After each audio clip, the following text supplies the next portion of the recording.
एक प्यारी सी कहानी। Moral story. एक समय की बात है कि एक गांव हुआ करता था। वह गांव बहुत ही पुराना होने के साथ साथ बहुत ही खुशहाल था। गांव के पास ही एक नदी बहा करती थी। गांव में बच्चे खेलते रहते, स्कूल जाते थे। गांव में दो पुराने बरगद के पेड़ भी थे जो आमने सामने थे। किसान खेतों का काम खत्म करके शाम को खुशी खुशी घर वापस आ जाते थे। किसानों द्वारा बोई गई फसल भी अच्छी अच्छी होती थी। बारिश सही समय पर होती थी जिससे गांव में पानी की कमी नहीं होती थी। सुबह होने पर चिड़िया और पक्षी चहचहाते थे। बच्चों के खेलने की रौनक के साथ शाम खत्म हो जाती थी। गांव में सभी बहुत खुश थे। उस गांव से कुछ ही दूरी पर गांव से भी पुराना एक जंगल था। जंगल में बहुत से पशु पक्षी रहा करते थे जो बहुत ही खुश थे। सभी पशु पक्षी आपस में मिलजुल कर रहा करते थे, बातें करते और गाना भी गाते थे।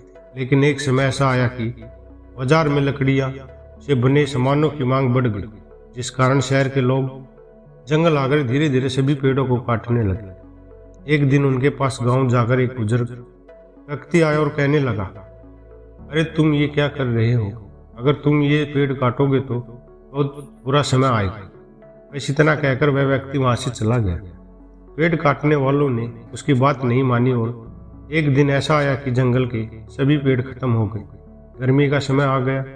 गर्मी से बचने के लिए किसी भी पशु पक्षी को छांव नहीं मिलती थी।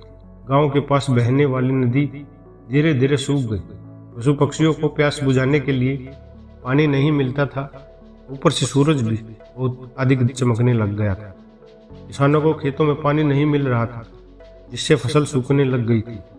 सभी पशु पक्षी और गांव में रहने वाले सभी लोग बारिश के लिए भगवान से प्रार्थना करते। मेंढक बोलते इधर उधर से दूसरे मेंढक बोलने लगे, हे भगवान, हमें बहुत प्यास लग रही है और गर्मी सहन नहीं होती, कृपया बारिश गिरा दो, बारिश बारिश गिरा दो। सभी पशु पक्षी चहचहाते हुए बोलते, हे भगवान, बारिश बारिश कर दो।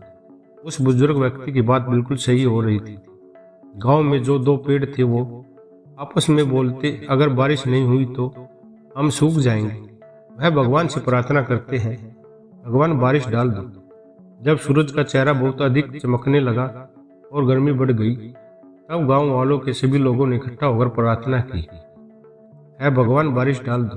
सभी लोग सच्चे मन से भगवान से प्रार्थना करने लगे। एक दिन भगवान से गांव के सभी लोगों की प्रार्थना सुनी और देखते ही देखते आसमान में काले बदले आने लगे। कुछ समय बाद बहुत तेज बारिश होने लगी। फसलें फिर से लहरा उठी। पशु पक्षी बारिश में खुशी से नाचने लगे। नदी में फिर से पानी आ गया। गांव के लोग फिर से खुशहाल रहने लगे। बारिश खत्म होने पर उस गांव में भगवान प्रकट हुए और गांव वालों से कहा, अगर तुम अपने गांव में इसी तरह की खुशहाली चाहते हो तो अपने गांव में अधिक से अधिक पेड़ लगाओ, फिर तुम्हारे गांव में सूखा कभी नहीं पड़ेगा। बस गांव के सभी लोग और बच्चों गांव के आसपास पेड़ लगाने शुरू कर दिए। गांव में पेड़ बड़े बड़े हो गए और फिर से गांव खुशहाल हो गए। इस कहानी से हमें यह शिक्षा मिलती है कि हमें पेड़ नहीं काटने चाहिए।